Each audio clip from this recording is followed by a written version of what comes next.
Alors ce très joli livre, votre nouveau roman, s'attarde aujourd'hui sur les chats. Avec ce sujet, vous faites l'unanimité, vous rassemblez tout le monde. C'est vrai que les gens qui ont des chats ont un rapport particulier avec les animaux en général, c'est-à-dire ils savent gérer un animal autonome. Le chien est un animal qui aime les humains. Le chat est un animal qui est très indépendant et si l'humain ne le nourrit pas, il s'en va. D'ailleurs, c'est pour ça qu'il y a des chiens de clochard, il n'y a pas de chat de clochard. Si le chat s'aperçoit qu'il n'y a plus de croquettes qui arrivent, il n'est pas spécialement attaché à l'humain. Euh, le chat, du fait qu'il est de plus en plus populaire, montre que les gens ont envie, préfèrent finalement l'autonomie à l'amour. Et c'est aussi de ça dont je parle dans le livre, c'est pourquoi cette fascination du chat, pourquoi les chats peut-être détiennent des mystères que nous ne comprenons pas et que nous avons besoin de découvrir.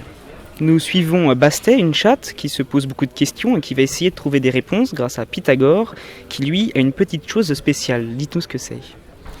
Pythagore, c'est un chat de laboratoire et on lui a mis au milieu du front ce qu'il lui-même appelle un troisième œil, à savoir une clé USB qui lui permet de se brancher sur Internet. Et donc c'est un chat qui a accès à la connaissance d'Internet et donc il sait qui sont les chats, qui sont les hommes, mais il le sait comme nous le savons nous. Et Pythagore va instruire la chatte voisine, Bastet, et le récit est raconté par Bastet. Et avec les chats, vous parlez plusieurs fois de faits historiques sur ces chats, sur leur histoire. Est-ce que tout est réel? Vous avez donc fait des recherches?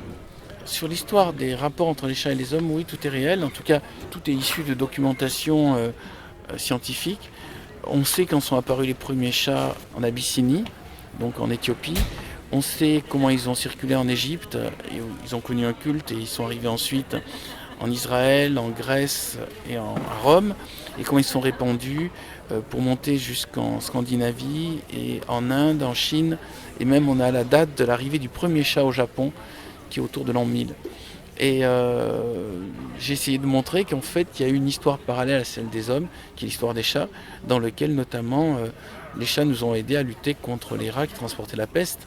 Donc les possesseurs de chats ont été protégés de la peste, et tous ceux qui possédaient des chiens ont été tués durant les deux grandes pestes de 1300 et de 1600.